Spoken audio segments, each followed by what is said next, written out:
Sultan the President, Misteri Pena Berkepala Naga Emas. Penulis Indra Adil. Bab 20.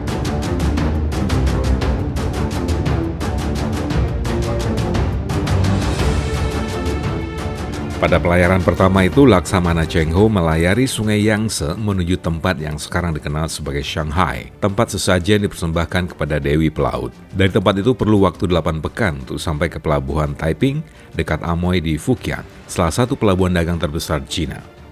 Di Taiping, armada Cheng Ho menunggu datangnya angin musim timur laut yang baru muncul di bulan Desember. Saat angin tersebut mulai datang, armada Cheng Ho pun berangkat menuju arah selatan, ke Quy Nhon di Champa, menerobos Vietnam yang bermusuhan dengan Cina. Dari situ mereka menuju Pulau Jawa dan menetap selama 4 bulan sambil menunggu angin timur. Saat berangkat dari Semarang ke arah Sumatera, di dalam ruangan utama kapal Cheng Ho, Ma Sambau duduk berhadapan dengan Tio Bun Cheng. Bagaimana Su Heng? Apakah perjalanan ini membosankan? Wow, keren. Luar biasa Sute.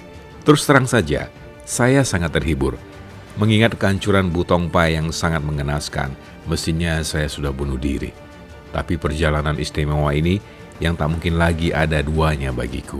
Ditambah perbincangan kita selama di perjalanan, membuka mataku dalam memandang hidup.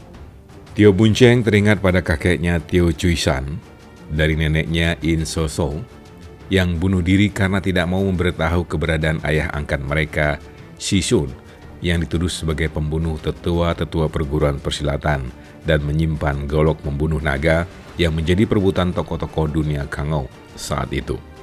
Dalam budaya dan agama Buddha, hal itu adalah sikap terpuji dalam membela sahabat, saudara atau orang-orang yang kita cintai. Hal itu menunjukkan sikap kesetiakawanan dan keberanian, mirip dengan harakiri bagi orang Jepang yang juga beragama Buddha, yang menganggap bunuh diri adalah sikap jantan dalam bertanggung jawab terhadap kegagalan yang memalukan. Tapi setelah berbincang-bincang dengan Sambau yang muslim, selama dalam perjalanan ekspedisi ini, pandangan itu mulai terbalik. Dalam akhlak muslim, bunuh diri adalah sikap pengecut dan merupakan dosa besar. Tak akan masuk surga seorang muslim bila ia melakukan bunuh diri dengan alasan apapun. Sungguh pandangan yang berbeda. Di dalam Islam, bunuh diri justru perbuatan memalukan, dianggap hina dan bodoh. Sungguh adab yang mengherankan bagi Tio Bun Cheng.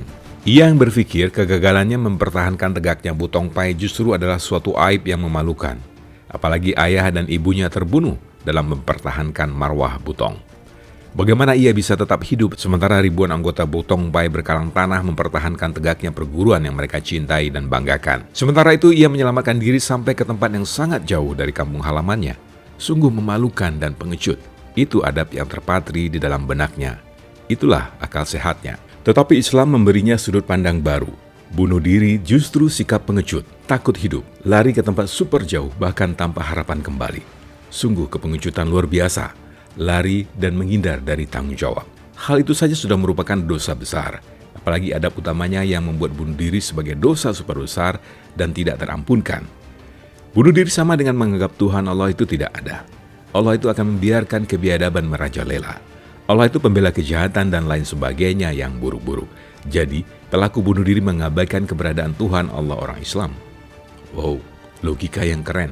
Sungguh pandangan ultra baru bagi Bun Cheng. Oleh karena itu, bila ia seorang Islam, ia harus kembali ke Cina membangun Butong Pai yang nyaris punah.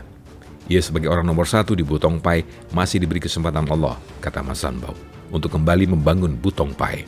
Dan ia tidak boleh lari dari tanggung jawab itu. Lari yang dilakukan kemarin adalah langkah cerdas. Justru melawan tanpa harapan menang adalah langkah bodoh. Menakjubkan. Tapi bukankah aku lari dari Cina? Sungguh suatu sikap yang memalukan, bantahnya kemarin. Sanbao tersenyum. Bagi kami hal itu bukan hal memalukan. Nabi kami Muhammad pun melakukan hal itu ketika ia bersama pengikutnya yang belum banyak melarikan diri ke Madinah karena dianiaya dan diteror di Mekah. Perbuatan Muhammad itu dikenal sebagai hijrah. Bahkan perbuatan itu mendapatkan pahala besar di mata Allah. Wow, bagaimana logika berpikirnya? Sungguh bagi Bun Cheng hal itu semakin tidak masuk akal sehat dia.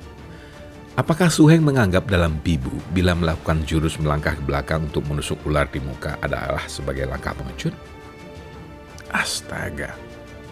Iya, tentu tidak. Itu kan taktik dalam bertarung, bukan lari lintang pungkang. Yang disebut Ma Sambau adalah salah satu jurus ampuh ilmu pedang butong. Sambau mengangguk menyetujui. Begitulah, yang Su Heng lakukan saat ini adalah salah satu jurus dalam pertarungan yang panjang. Tio Bun-cheng terkagum-kagum pada pendapat Sambau. Ia melarikan diri ke Sumatera sebagai langkah mundur ke belakang untuk menusuk lawan di muka. Hanya beda soal waktu, singkat dan panjang. Sebagaimana Nabi umat Islam hijrah ke Madinah untuk kemudian merebut Mekah. Astaga. Tio Bun-cheng berdiri, Sambau pun berdiri. Mereka berpelukan erat, masing-masing dalam pikirannya. Bun-cheng sangat berterima kasih kepada Sambau karena membuka persepsi baru tentang bunuh diri dan menyelamatkan dirinya dari rasa malu yang amat sangat karena melakukan tindakan pengecut dalam persepsi lamanya. Sementara Sambau sangat senang karena memberi ruang bagi Kaisar Yongle untuk memerintah tanpa gangguan Bun-cheng yang betapapun akan menyiksanya secara psikologis dan mungkin juga finansial. Keduanya berpelukan erat bagai takkan melepaskannya. Di dalam hati kedua pria jantan itu menangis, hanya tak terlihat di permukaan. Itu perbincangan mereka di tengah Laut Cina Selatan seminggu yang lalu. Sudahlah Su Heng, saya sudah mendapatkan kabar dari seorang tokoh Hokkien di Sumatera, Xia Yuanqi. Ialah yang membiayai misi kita ini. Ia berambisi untuk menggantikan Chen Sui, penguasa wilayah Sumatera bagian timur dan selatan termasuk Selat Malaka. Ia banyak memberi informasi tentang Chen Sui kepada Kaisar. Kaisar berambisi ingin menguasai pelayaran dari mulai wilayah Laut Cina Selatan sampai ke Sumatera dan Jawa, bahkan ke Ceylon dan India. Setidaknya tokoh-tokoh yang menguasai wilayah tersebut berbaiat kepadanya. Bukan kepada kerajaan Majapahit atau kerajaan Siam atau kerajaan Muslim Sumatera ataupun Malaka dan India. Chen Sui masih merasa kuat dan tidak mau berbaiat kepada Kaisar.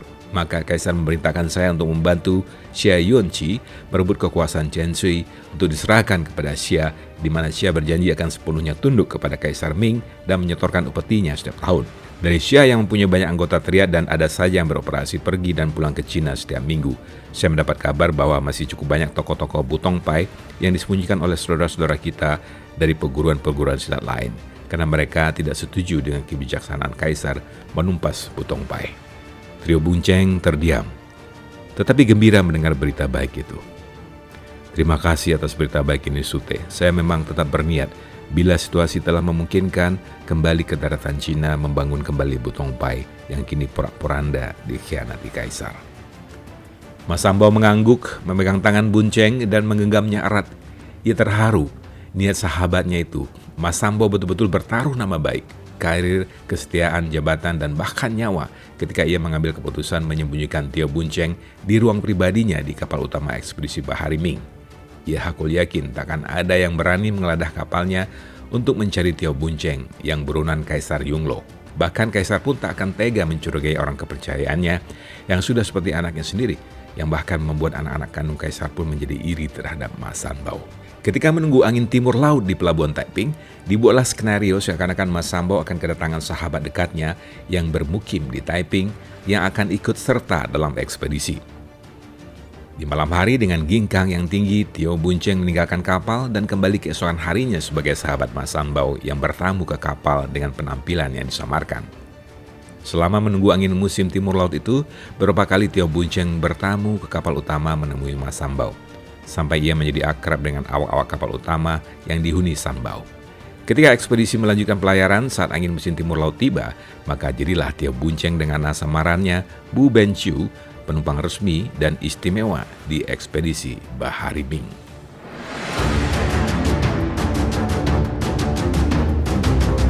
Bab 21.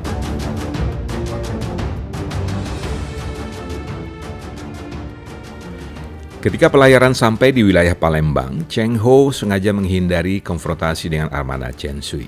Tetapi ia telah menyusupkan agen-agen intelijennya ke markas Chen melalui orang-orang Xia. Hal itu dikarenakan Cheng Ho masih akan mengunjungi beberapa negara dengan membawa pesan dari Kaisar serta barang-barang dagangan yang akan dijual di negara-negara bersangkutan. Markas besar Chen Sui berada di Palembang. Chen Sui mendarat di Palembang di tahun 1370 setelah menghindar dari kejaran Kaisar pertama kerajaan Ming, Kaisar Hongwu yang saat itu berpesta pora menanggapi orang-orang kaya Cina yang telah berpuluh tahun menikmati kemewahan bersama orang-orang Mongol. Chen Sui yang berlogat Kanton dan berasal dari delta Sungai Mutiara bukan saja membawa keluarga dan hartanya, tetapi juga ribuan pengikutnya yang setia dalam berpuluh-puluh kapal.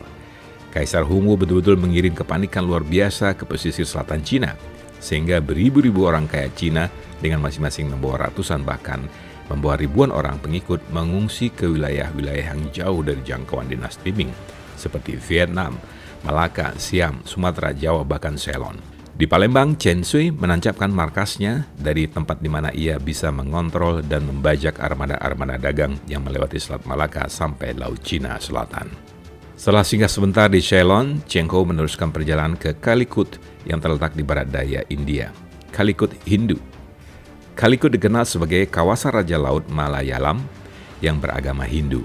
Tio Boon Cheng tetap menyertai dan sekaligus mengamati di mana ia akan turun dan menetap untuk waktu yang cukup lama, sambil menunggu situasi di Cina mereda. Dari Desember 1405 hingga Maret 1406, Cheng Ho menetap di Calicut karena banyak barang-barang Cina yang dijual di Calicut. Calicut saat itu merupakan pelabuhan besar yang banyak disinggahi pedagang Timur Tengah maupun pedagang Barat. Untuk mengambil hati Raja Calicut, Cheng Ho banyak memberi pejabat Calicut sutra berbordir emas sebagai penghormatan kembali dan juga upeti kepada Kaisar Yongle yang diseganinya. Raja Calicut menghadiahi Kaisar Yongle satu set korset emas bertabur batu-batu mulia. Kembali menuju Cina, Cheng Ho berniat memenuhi perintah Kaisar untuk menghancurkan armada perompak Chen Shui, menangkap dan membawanya ke Cina. Tugas ini bukanlah tugas yang berat. Hanya dalam beberapa hari, armada Chen Shui dihancurkan dan Chen ditangkap untuk dibawa ke Cina. Maka Xia pun menjadi penguasa wilayah Palembang yang baru.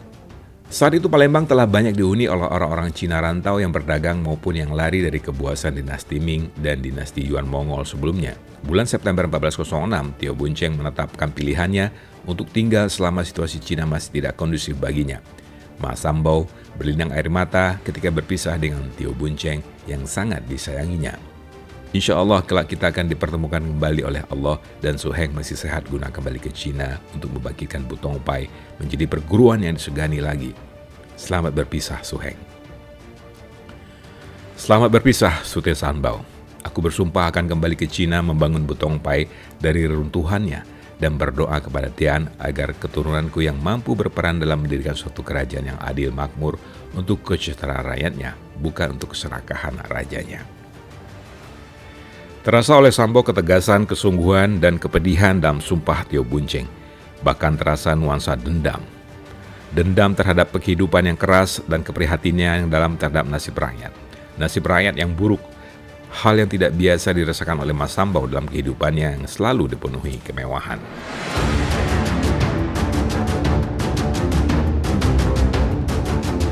Bab 22. Ma Sambao atau Cheng Ho meneruskan perjalanan kembali ke Cina. Armada Cheng Ho mengikuti angin musim barat daya di sekitaran Kepulauan Singapura dan tiba di Yangtze pada bulan Juli 1407. Cheng Ho disambut secara luar biasa oleh Kaisar Yongle dan mendapat kehormatan sebagai laksamana besar yang sangat berjasa bagi kejayaan dinasti Ming. Chen dibawa ke Nanking untuk kemudian dieksekusi penggal kepala oleh Kaisar Yongle pada Oktober tahun itu juga. Sementara saudagar Xia Yongqi diangkat sebagai pejabat komisioner pengamanan wilayah Palembang. Artinya, ia bertugas menjinakkan komunitas Cina di wilayah itu dan memastikan loyalitas mereka hanya kepada kerajaan Ming. Cheng Ho masih menjalankan lagi 6 ekspedisi bahari yang spektakuler. Dalam ekspedisi kedua di tahun 1408, dengan 248 kapal, Cheng Ho kembali mengunjungi tempat-tempat yang sama yang dikunjungi pada ekspedisi pertama untuk memastikan kesetiaan wilayah-wilayah tersebut. Pada ekspedisi ketiga, Cheng Ho berangkat bulan September 1409 dengan hanya 48 kapal, tetapi membawa 30.000 orang terlatih dengan persenjataan lengkap. Ekspedisi ini memastikan dengan tepat kunci terakhir penguasaan Selat Malaka yang strategis, yaitu dengan menguasai seorang boneka di Palembang, mengkudeta Raja Malaka yang sebelumnya berkhidmat pada Raja Siam, serta mendudukan raja baru yang tunduk pada kerajaan Ming. Kemudian Cheng Ho mengendalikan Raja Islam keturunan Majapahit di Jawa. Tuntaslah sudah penguasaan Selat Malaka sepenuhnya. Pada musim semi tahun 1413, Cheng Ho berangkat dengan 63 kapal dan 30.000 lebih tentara dalam ekspedisi keempatnya. Ekspedisi paling ambisius ini mengunjungi Persia dan memasuki Selat Hormuz, kemudian menyusuri tapal Arabia menuju Aden di mulut Laut Merah. Meskipun kapal-kapal Cina selama ini tidaklah asing bagi Laut Merah, tetapi rombongan 63 kapal putih gemilau Ini merupakan ciri khas Ming yang berhiaskan mata buas, layar merah, dan bendera sutra di masing-masing tiangnya, ditambah pemandangan ribuan marinir bertopeng macan dan membawa senjata bambu. Segera menggentarkan semua armada lain yang jauh lebih kecil dan menciurkan nyali kerajaan-kerajaan yang dilaluinya. Pada bulan-bulan berikutnya, 19 kerajaan mengirimkan duta ke atas kapal Cheng Ho untuk ikut dengannya, sambil membawa hadiah-hadiah unik khas kerajaan masing-masing untuk disampaikan kepada Kaisar Yongle. Semua hadiah ini dipuncaki oleh hadiah dari Raja Bengal berupa jerapah. Begitu gembiranya Kaisar Yongle terhadap hadiah jerapah tersebut, karena jerapah ini menurut seorang Mandarinnya mirip dengan Qi Lin mistis yang muncul hanya untuk penguasa yang baik dan sempurna.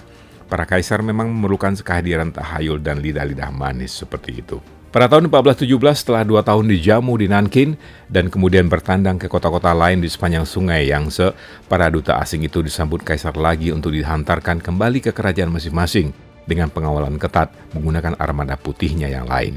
Sungguh penghormatan yang luar biasa dari kerajaan Ming kepada duta-duta kerajaan sahabatnya. Ketika ekspedisi bahari ke-6 dilaksanakan di tahun 1421, Cheng Ho tidak ikut, tapi menyusul belakangan. Hal ini dikarenakan kesehatan kaisar yang memburuk, ditambah gangguan orang-orang Mongol yang meningkat, menyebabkan Kaisar Yongle memutuskan memindahkan ibu kota kerajaan mundur ke utara, ke Peking. Dalam ekspedisi ini, skuadron-skuadron kembali mengunjungi pesisir Afrika, tapi baru 10 bulan berjalan, Cheng Ho dipanggil kembali ke Cina dan diangkat menjadi komandan militer distrik Nanking, menjadikannya pengawas atas bekas ibu kota di selatan itu guna melindungi punggung kaisar. Pada 12 Agustus 1424, Kaisar Yongle wafat.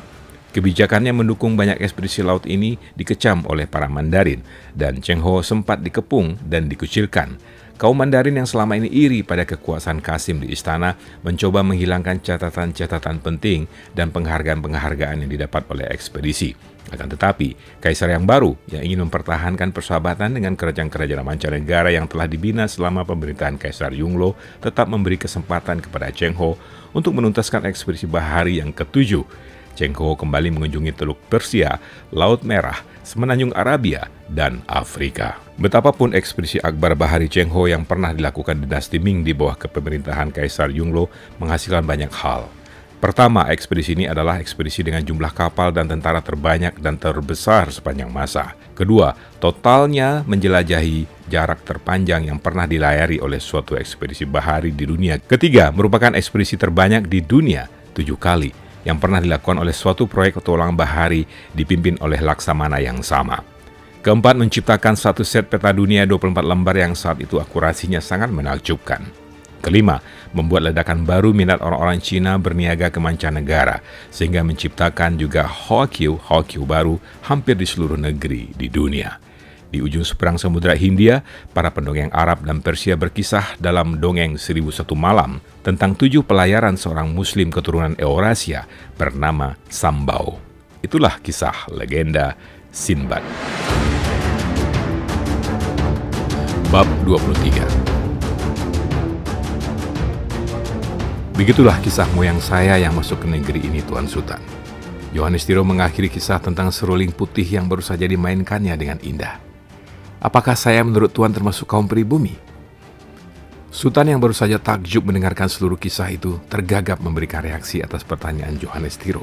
Maaf Tuan, apakah menurut penilaian Tuan setelah mendengar kisah moyang saya tadi saya termasuk pribumi? Padahal penampilan saya karena pernikahan sesama ras yang berabad-abad tetap seperti orang Cina. Mestinya Tuan dan pasti banyak lagi orang-orang seperti Tuan yang telah bermukim di negeri kita ini selama berabad-abad, sejogjanya digolongkan sebagai kaum pribumi. Johannes Tiro tersenyum, lalu berdiri memeluk Sultan. Itulah yang saya ingin dengarkan dari seorang pribumi selama ini. Apalagi dari seorang pribumi dengan status seperti Tuan. Sultan pun membalas pelukan Johannes lebih erat. Ada sesukan dalam hati mereka masing-masing.